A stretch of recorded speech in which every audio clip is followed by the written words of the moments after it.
Phantom Crustacean wrote the following, and I quote, "I'm not sure how I didn't get notified by this, but I'll give my suggestion anyway. I found out you already covered the Omegamon likes, so I'm changing my request. I would like to see you cover QuartzMon. I don't see anybody covering it." Unquote.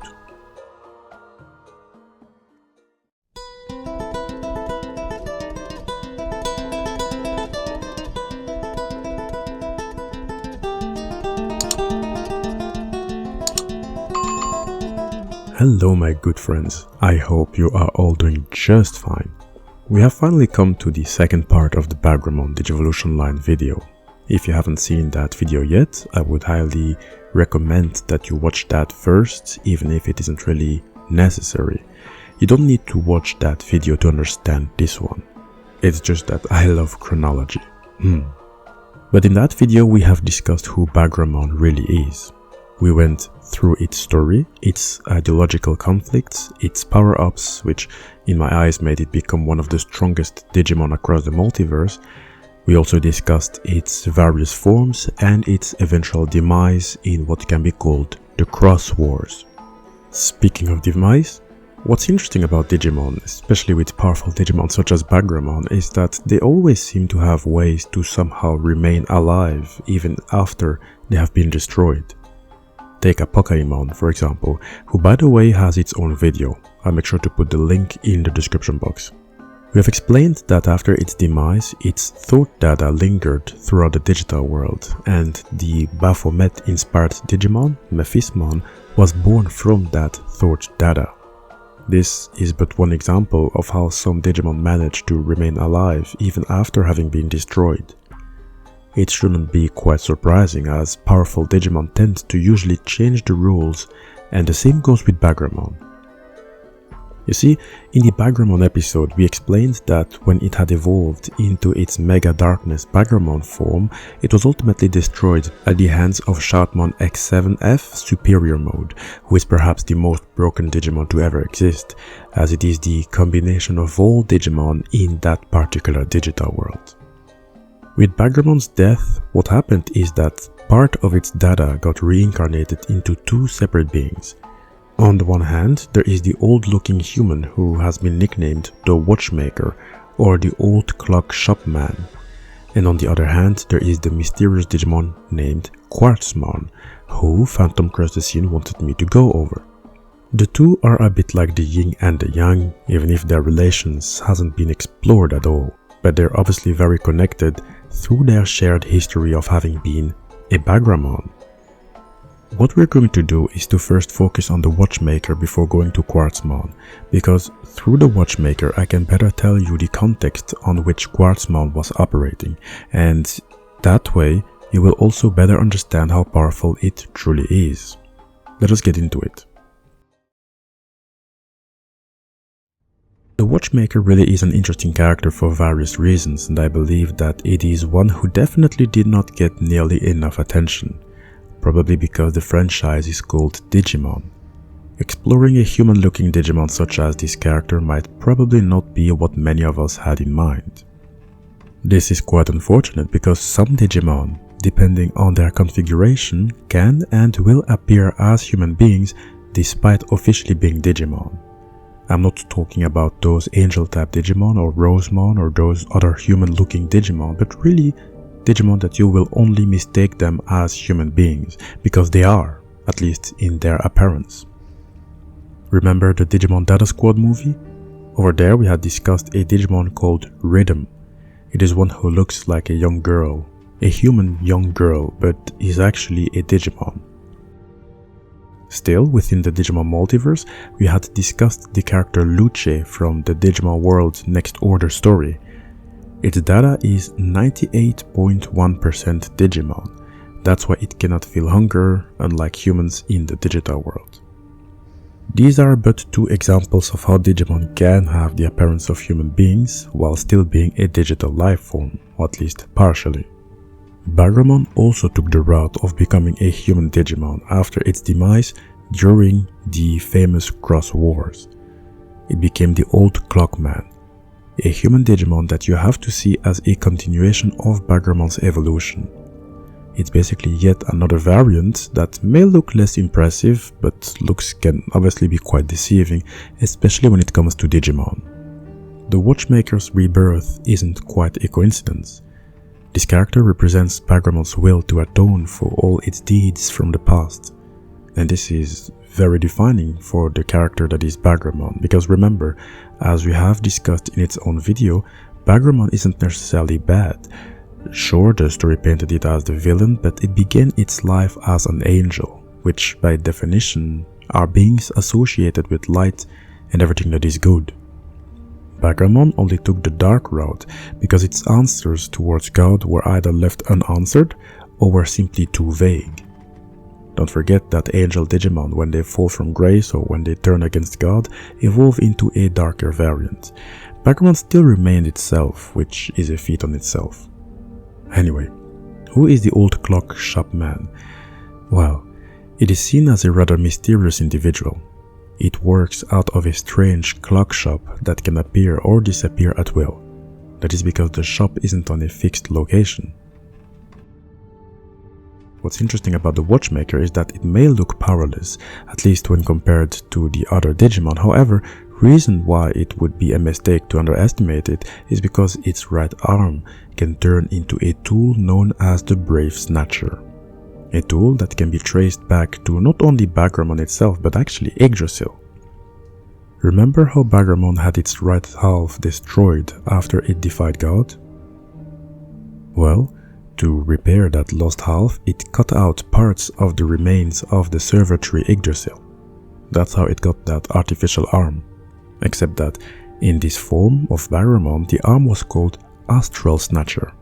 It's an arm with which it can pull a move where it uses its right arm to pull the soul from a living Digimon's body and then send that soul to either heaven or hell, or it can transfer it into another Digimon's body.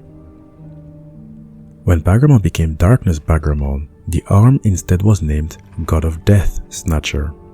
And now, as the Watchmaker, the arm became the Brave Snatcher.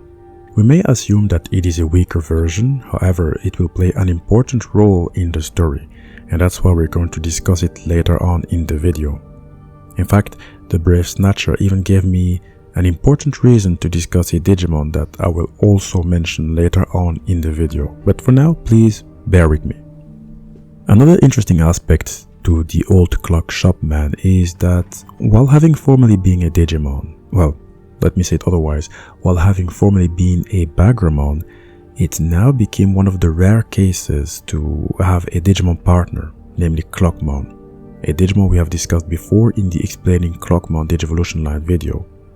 It's not always that we see a Digimon having a Digimon partner, but anyway. Over there, I concluded that it is likely to be among the more powerful Digimon out there because of its mastery of time. It has, for example, moves like Chrono Breaker, where it destroys the time flowing through the opponent's body. And as it is impossible for a Digimon whose time was frozen with this attack to recover, I quickly came to the conclusion that we are probably talking about a heavily underrated Digimon. In fact, so underrated that its Digivolution line became extremely limited up to a point there wasn't much to say about. I'm still rooting for it though, as to be the master of time is a feat not to be taken lightly. And as I will show you in a moment, as the partner of the old clock shopman, it did display what I would call its greatest feat so far. We're going to get to that in a moment. To know more about Clockmon's potential, I first have to tell you more about a competition that is called the Digimon Hunt. It's basically the main theme of that season in Digimon Cross Wars. Wasn't exactly well received by the watchers, the viewers, but we're going to still go through it nonetheless. Basically, the Digimon Hunt was a competition organized by the Watchmaker where hunters capture Digimon. They do that by receiving a fusion loader from the Watchmaker unless they are already in the possession of a fusion loader of themselves. Small reminder that we already discussed the fusion loader in the Explaining Digivice video. The fusion loader is very unique and has lots of properties, one of which is the ability to travel between zones and lands in the digital world. It also allows one to travel between the human world and it allows one to travel in this new space called Digi Quartz. It's a place we're going to discuss in a moment because that's where the story is going to jump to a climax. But so, the Digimon hunt was this competition where a hunter could collect Digimon by either convincing them to join them or by forcing them by subduing the Digimon and performing a Digimon capture, and then that Digimon will become part of the hunter's collection. And while being part of that collection, a hunter could always make use of the abilities of said captured Digimon. So the whole competition was organized by the old clock shopman, who actually wanted to prove the mettle of a hunter from the Digimon Cross Wars universe so that he or she could become this universe's legendary hero in order to assist the other heroes in using the Watchmaker's brave snatcher against the incredibly powerful being that is called QuartzMon, who was already making moves. And when I say the other heroes, I mean the legendary heroes coming from the Adventure universe, the Tamers universe, the Frontier universe, the Data Squad universe, and obviously also the Cross Wars universe. This was an incredibly important moment for us Digimon fans, as this moment confirmed, before many of nowadays franchises even confirmed, that this franchise, meaning Digimon, is composed of a multiverse filled with multiple universes with their own respective timelines. And that's actually what pushed me to make the incredibly long Digimon video of 11 hours, where we tried to discuss most Digimon stories and give them a proper place in the various universes, various timelines, and various alternate timelines. But so, what did the old clock shopman do? During the hunt, after was established who could carry the brave snatcher, did it call upon the powers of Clockmon to summon the heroes from other dimensions in order to defeat QuartzMon.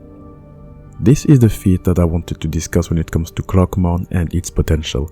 It managed to summon not only human beings from other timelines and universes, but it also managed to bring their Digimon partner along. And to see how powerful Clockmon's ability is, when you take a look at Taichi and Davis Motomiya, normally the two of them aren't the same age, yet when they were summoned, they were more or less the same age.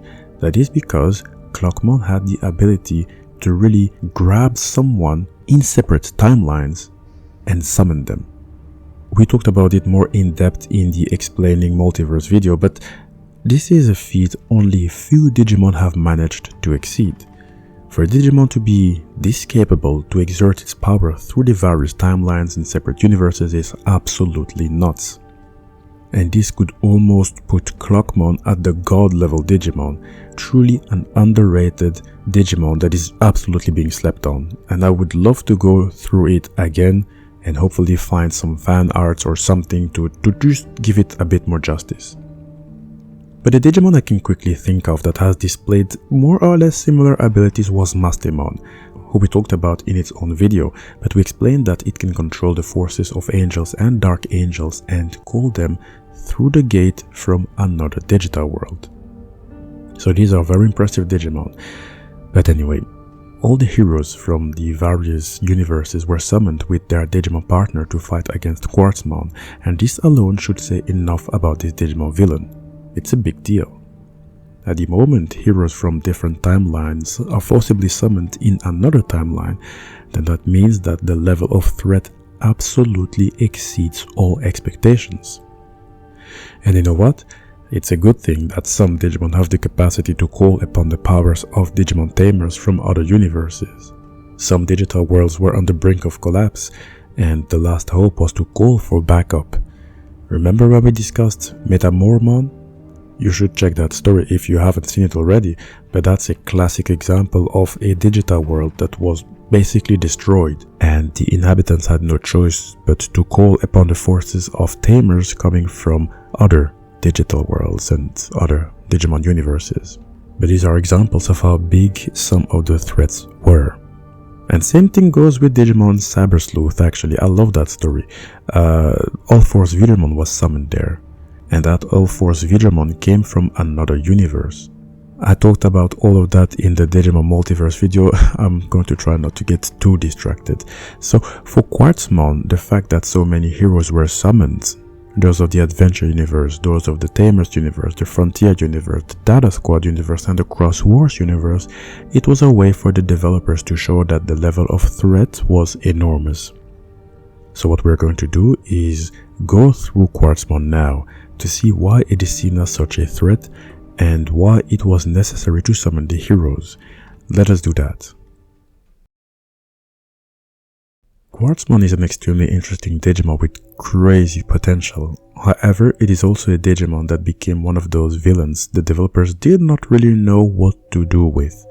They did not exactly know how to flesh it out properly and how to truly show what it could be capable of. So we're going to take our time to discuss all that we can about this Digimon, because otherwise it might be yet another digital creature that will probably never get some attention properly. That's why I'm going to make use of some of your comments to, at the very least, give some more point of views. And one of the first comments I'm going to use is the one written by Lord of the Dark Depths, who pretty much confirmed what I am already telling concerning QuartzMon's dramatically wasted potential. The following was written, here I quote, "Great design and concept, but unfortunately that's about it. As said in another comment, the story doesn't really do a good job selling why this particular Digimon is such a threat that it requires all of the previous cast to come in, and even in a vacuum, he's pretty unmemorable as a character and villain." Unquote. Well, the comment holds a lot of truth. That probably explains why QuartzMon hasn't been used that many times in the various Digimon stories out there. In fact, while having made several appearances in games and in the series, it only really had gotten a bit of a story in two medium, Digimon Fusion and in Digimon Ghost Game. However, we might as well just skip its story from the Digimon Ghost Game anime, as Gidog Lucky 9 gave us a perfect summary of its role there. The following was written, and I quote, "QuartzMon in Hunters, an apocalyptic nightmare that seems to destroy everything. Ghost Game, a single parent that just wants to feed all of these orphans he adopted." Unquote. Might sound harsh, but this really is an accurate description of QuartzMon in Digimon Ghost Game, so let us skip that. QuartzMon's birth came in the aftermath of the Fusion Fighters' United Armies battle with Mega Darkness Bagramon. When the latter got destroyed, QuartzMon was created when the remnants of the evil Emperor's data combined with the digital world of the human world. It's a very complex way of being born as a Digimon, hence why it has been categorized as an unidentified Digimon who has the ability to change its form. That's probably also due to the fact that it continues to absorb data, which further amplifies its power, giving it also new abilities. That's how it has appeared in the form of a tower or even another Digimon. It's because not just from its own powers, but also after absorbing data, it gained the ability to replicate any Digimon it has absorbed and create replicas of them. These replicas have the ability to digivolve or degenerate into any form in the replica's evolutionary line. So that alone is putting QuartzMon already much higher than the average mega level Digimon, and potentially also at the same level if not higher than higher tier mega level Digimon. Yet there is still so much to unveil about its abilities. We will do it step by step. I'm sure that for those who haven't really watched much from the series or even QuartzMon, you might have mistaken it for being this large globe. That would be wrong. Its true form, where you can find its mind and core, is that masked body that is on top of the globe. And I'd like to stand still on that mask for a moment, because the mask has an interesting design. This concept of having 6 eyes on a mask is a concept that came back at least 2 times in Digimon. Icon Spiel wrote the following about QuartzMon and its mask, and I quote, "A jawgrass of D Reaper and Lilith from Eva. If I was told it's related to the D Reaper somehow, I'd believe it. Its mask does seem to resemble Mother D Reaper a little, for their 6 eyes design choice." Unquote. It is true that when we put it next to the Mother D-Reaper, that the masks are quite similar with the 6 eyes. We have yet to discuss the D-Reaper though, I'd be happy to do that. Though, as we are talking about masks, I'm going to tell you the following. The Mother D-Reaper's mask is based on that of Lilith in the Neon Genesis Evangelion franchise, and that mask has a couple of functions and symbolisms. For starters, it symbolizes imprisonment. It represents the deception of one's true identity, and it is a symbol of control, as a mask is an artificial restraint placed on Lilith, who is being used to facilitate their version of the Human Instrumentality Project. It's a project to forcibly evolve humanity into a single, unified consciousness by dissolving the physical and mental barriers that separate people. This is the inspiration for the mask of the D-Reaper, and maybe, just maybe, it could also be the inspiration for the mask worn by QUARTZMON. Though, I could be wrong, but the mask also looks almost identical to that of Digimon, don't you think? The D-Reaper Mother isn't categorized as a Digimon, but with Digimon, we have another example of a Digimon with a similar looking mask. And it might really be the case that they are about the same, because Digimon existed since 2002, while QUARTZMON is from 2016. So it's possible that its mask was inspired by that of Digimon. And if it is the case, then let me remind you that Digimon's mask is there to suppress its power and to control its will. So, in a way, the story is quite similar to that of the mask of Lilith from Neon Genesis Evangelion. Is it the same mask that QUARTZMON is wearing? Maybe. Does it mean that QUARTZMON's powers are also restrained? Maybe. Does it mean that QUARTZMON also wants to unify the world? Actually, yes, but we're going to get to that in a moment. But so, to remind you, the body with the mask is the true body of QUARTZMON, and it can act away from the large globe. It doesn't need to be in close proximity to the globe actually, and Plocarius Taunasa wrote something interesting about the fact that QUARTZMON can remove itself from its globe. The following was written, and I quote, "The whole globe thing also invokes Apocalymon vibes, with his polyhedron body and whatnot. They should have tied these two together. We already had two descendants of Apocalymon, with Mephistomon being his reincarnation and Metamormon being infected with his fragment while in the egg, making her kinda like his daughter. QUARTZMON being born from an Apocalymon fragment falling to Earth would have made him kinda interesting. Apocalymon having DNA strands for arms make him look like a eldritch space virus, and QUARTZMON being the resulting infection." Unquote. I think that it is certainly an interesting comparison, which also makes a whole lot of sense. The concept is quite similar. Apocalymon's polyhedron is, by the way, more than just a thing it is standing on. The polyhedron is used for multiple things, such as bringing out giant metal claws on dual helix chains, with which it can capture opponents and force them to degenerate, and so much more. Heck, it can even detonate its own body with enough force to wipe out an entire dimension. When it comes to QUARTZMON, the globe it is standing on is a fusion reactor that generates its power source, which comes from the so-called Gyuputo particles from the data it absorbed. These particles are fictional. I couldn't find online that it was related to something we know, but still, fiction or not, they are impressive, as with the particles, QUARTZMON can radiate them from its large briquette globe to the entire surroundings, and if anyone as much as touches them even slightly, the body will be wiped out without leaving any spread data. The Gyuputo particles can also be poured inside a seized enemy's body through its tentacles, which will cause an internal explosion. But so clearly, QUARTZMON is a Digimon whose purpose is that of absorbing data. This sounds quite similar to the Diaboromon line, which has been compared to QUARTZMON quite a few times. KK91 wrote the following about both, and I quote, "I always considered QUARTZMON to be an alternative mega for Keramon, as they both love eating data, especially when Keramon has 4 spots that are eye-shaped, 2 around his cheeks and the rest over its hands." It also fits related to his digital theme. Diaboromon would be more of a brood virus that is spottable but annoying to deal with, whereas QuartzMon would be the kind one that masks itself using shape-shifting abilities and cause harm from the inside." Unquote. The harm from the inside and the use of particles are already really impressive techniques QuartzMon has, and yet I would say that its biggest would be its ability to create what is called the digi quartz.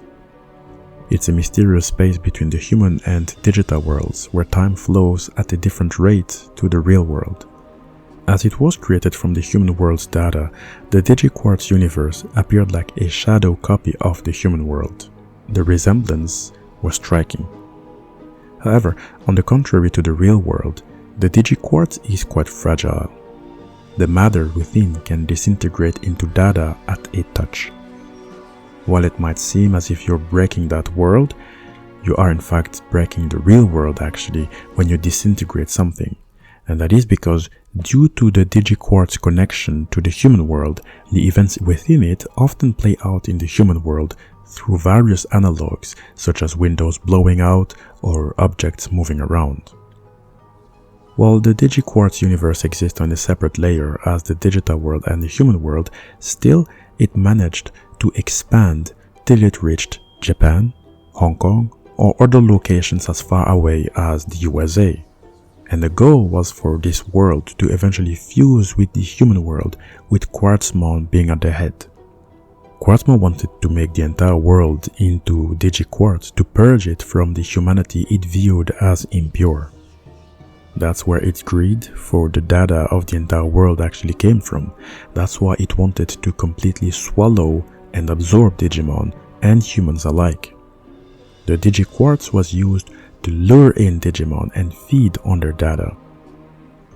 In some way, QuartzMon becoming one with the world reminds me a bit of what we said about the mask of Lilith in Neon Genesis Evangelion. Not only was the mask meant to symbolize imprisonment, but it was also one who represented the human instrumentality project made to forcibly evolve humanity into a single collective consciousness by eliminating the physical and psychological boundaries that separate individuals. There wouldn't be suffering, loneliness, or conflict anymore. And so, the bigger the digi-quartz had gotten, the more Digimon managed to find their way in. However, they ended up being lost before being drawn to and corrupted by the power of human emotions. So clearly, time was ticking in favor of QuartzMon, who forced the human tamers to confront it in its own territory, meaning the digi-quartz, where it had absolute governance and even dictated its own rules. Well, let me tell you more about those rules that changed.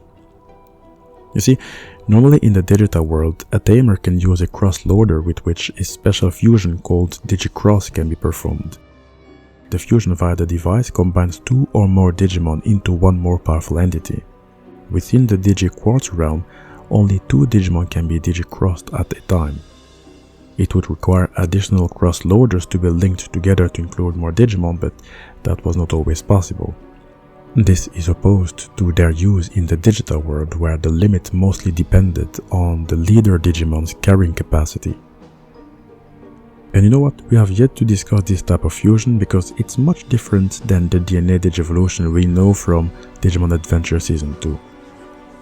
But so, with the information I have given you, you should understand that QuartzMon basically managed to come extremely close to destroying mankind and Digimon alike. It created a world where the possible opposition was already made weaker. Truly an underrated villain who could have been a bit more fleshed out, even if I'm going to admit that when I'm reading this now, when I've done my research, I like it. There's still much more that can be done with it, but so far I like it.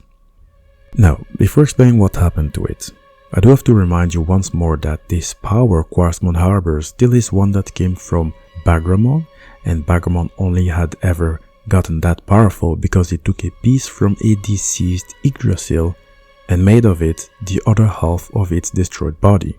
So QuartzMon's power essentially comes from the divine. That's really something you have to take into account. Now, in order to defeat QuartzMon, the old Clockman had a plan. It had organized the Digimon hunt to first see who could carry the brave snatcher when fighting QuartzMon. That was one part of the plan. The other part was to call upon the space-time abilities of Clockmon to summon past heroes from other dimensions in order to defeat QuartzMon. The reason why the heroes of other dimensions had to be summoned is because the brave snatcher required the strength of the first 6 legendary heroes and had to be wielded by one legendary hero, or in other words, the one representing the hunters. With strength, I mean the power from 6 different types of digivices, specifically Yagami Taichi's digivice, Motomiya Daisuke's D3, Matsuda Takato's D-Arc, Kanbara Takuya's D-Scanner, Daimon Masaru's Digivice Burst, and Kudo Taiki's Digimon Cross Loader. That's why the Brave Snatcher resembles a sextant with 6 emblems at its base, representing the Digivices of all 6 groups of heroes. In a way, it makes sense why there is such a huge emphasis on the Brave Snatcher. It's perhaps the only quote-unquote divine weapon the heroes had at their disposal. The arm was created from Bagramon's right arm, from its residual data left behind after its death at the hands of Shoutmon X7 Superior Mode. That's why the Snatcher resembles Bagramon's artificial arm. It is specifically designed to be used against QuartzMon in order to hinder its actions, allowing it to be hunted and finally defeated.